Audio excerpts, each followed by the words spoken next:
요즘 AI 시대다, 뭐다 해서 우리 아이들 미래는 어떻게 될까 걱정 많으시죠? 그래서 오늘 준비했습니다. 그 어떤 기술보다 강력하고 심지어 AI도 절대 따라올 수 없는 단 하나의 능력. 바로 읽기가 왜 우리 아이의 미래를 위한 최고의 투자인지 지금부터 같이 한번 알아보겠습니다. 자, 그럼 본론으로 들어가서 혹시 세계 최고의 투자자는 하루를 어떻게 보낼 거라고 생각하세요? 바로 그 워런 버핏은요, 하루 시간의 80%를 독서에 쓴다고 합니다. 양으로 따지면 무려 500페이지래요. 아니, 왜 그럴까요? 하루 종일 번쩍이나 차트만 보고 있어도 모자랄 판에 왜 그는 조용히 앉아 글자를 들여다보는 걸까요? 그냥 책 읽는 게 취미라서? 뭔가 다른 이유가 있겠죠. 바로 이 질문 속에 오늘 우리가 찾을 정답이 숨어 있습니다. 핵심은 바로 이겁니다. 계산기나 데이터는요, 무슨 일이 있었는지 그 결과를 숫자로 보여줄 뿐이에요. 하지만 진짜 중요한 건 거기서부터 시작되죠. 왜 그런 결과가 나왔을까? 그 숫자 뒤에 숨어 있는 이야기와 진짜 원인을 읽어내는 힘. 버핏이 그 수많은 활자 속에서 찾으려고 하는 게 바로 이거예요. 와, 이 비유 정말 기가 막히지 않나요? 수학이 세상을 아주 자세하게 들여다보는 현미경이라면 언어, 즉 글을 읽고 이해하는 힘은 세상의 큰 그림을 볼 수 있게 해주는 망원경이라는 거죠. 우리 아이가 아무리 계산을 잘해도 이 망원경이 없다면 어떻게 될까요? 맞아요. 눈앞에 있는 나무 한 그루에만 집중하다가 거대한 숲 전체를 놓치게 되는 겁니다. 자, 그럼 우리 아이들에게 정말로 필요한 능력이 뭔지 좀 더 깊이 들어가 볼까요? 이건 단순히 글자를 줄줄 읽는 능력 그 이상을 의미합니다. 그게 바로 문해력입니다. 문해력, 많이 들어보셨죠? 이게 그냥 글자를 소리내서 읽는 거랑은 차원이 달라요. 글과 글 사이에 숨어있는 의미, 단어 뒤에 깔린 진짜 맥락, 그리고 그 연결고리를 파악해내는 힘이죠. 뭐랄까, 세상을 꿰뚫어보는 일종의 초능력 같은 거예요. 이 문해력의 차이가 얼마나 큰지 한번 보세요. 똑같이 국제유가 급등이라는 뉴스를 봤다고 쳐요. 한 아이는 그냥 주유소 기름값 오르겠네? 여기서 생각이 딱 끝나요. 근데 문해력이 뛰어난 아이는 어떨까요? 유가가 오르면 운송비가 비싸질 거고? 그럼 회사들 이익이 줄어들겠네? 어라? 이러다 주가에도 영향이 가겠는데? 이렇게까지 생각이 꼬리에 꼬리를 물고 뻗어나가는 거죠. 이 생각의 깊이, 이게 바로 미래를 결정하는 겁니다. 근데 이런 생각의 깊이 차이가 대체 어디서 오는 걸까요? 놀랍게도 그 뿌리는 바로 모국어에 있습니다. 우린 보통 영어다, 중국어다 해서 외국어 교육에 엄청 신경 쓰잖아요. 근데 사실 우리 생각의 그릇 자체는 우리말로 만들어지는 거거든요. 그래서 모국어를 얼마나 깊이 있게 쓰느냐가 곧 생각의 한계가 되는 셈이죠.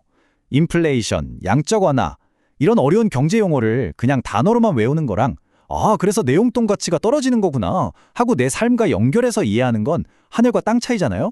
그러려면 결국 탄탄한 우리말 실력이 기본이 되어야 하는 거고요. 좋아요. 그럼 이 문해력이 어떻게 생각에 힘이 되는지 그 비밀을 알려드릴게요. 그건 바로 점들을 연결하는 능력으로 이어지기 때문입니다. 책에 잘 안 읽으면요, 세상이 그냥 흩어져 있는 점들로 보여요. 단편적인 사실들의 나열인 거죠. 애플에서 새 폰 나왔다. 그걸로 끝. 하지만 책을 꾸준히 읽은 아이는 다릅니다. 그 점들을 이어서 선으로 만들고 또 다른 선들과 엮어서 면으로 확장시켜요. 훨씬 입체적으로 생각하는 거죠. 애플이 새 폰을 냈다고? 그럼 거기에 부품되는 우리나라 회사들 실적 오르겠네? 그럼 반도체 시장 전체가 들썩이겠구나? 이렇게 말이죠. 이 말 다들 아시죠? 스티브 잡스가 남긴 정말 유명한 말이잖아요. 미래를 내다보면서 점을 이을 수는 없다는 거예요. 하지만 나중에 과거를 돌아보면 내가 찍어왔던 모든 점들이 하나의 멋진 그림으로 연결되어 있다는 걸 깨닫게 된다는 거죠. 독서가 바로 이 점들을 머릿속에 부지런히 모으는 과정이에요. 역사, 과학, 소설. 지금 당장은 아무 쓸모없어 보이는 지식들이 머릿속에 차곡차곡 쌓였다가 어느 순간 탁 하고 연결되면서 엄청난 통찰력이 되는 거죠. 그러니까 우리 아이가 읽는 책 한 권, 글 한 줄이 전부 다 미래를 위한 점을 찍는 과정인 셈입니다. 그리고 독서는 바로 그 점들을 연결해서 다른 사람들은 못 보는 새로운 기회를 찾아내고 세상을 놀라게 할 아이디어를 만들어내는 정말 강력한 힘을 선물해 주는 거고요. 자, 여기서 이런 질문이 나올 수 있어요. 요즘은 AI가 다 알아서 해주는데 굳이 힘들게 책을 읽어야 해요? 네, 바로 그 AI 때문에 더더욱 읽어야 합니다. AI를 그저 사용하는 사람이 아니라 AI를 부리는 지휘관이 되기 위해서죠. 이제 시대가 완전히 바뀌었습니다. AI 시대에는요, 정답을 빨리 찾아내는 능력보다 핵심을 꿰뚫는 질문을 던지는 능력이 훨씬 더 중요해요. 왜냐하면 AI는 딱 우리가 질문한 수준만큼만 대답해 주거든요. 질문이 엉뚱하면 AI가 아무리 똑똑해도 엉뚱한 답밖에 못 내놓는 거죠. 이 둘의 차이가 느껴지시나요? 그냥 AI 사용자는 어제 무슨 일 있었어? 이렇게 단답형으로 물어요. 하지만 AI 지휘관은 다릅니다. 자, 여기 있는 역사적 트렌디를 바탕으로 앞으로 나타날 수 있는 미래 시나리오 3가지를 생성해줘. 이렇게 구체적이고 깊이 있게 명령을 내리죠.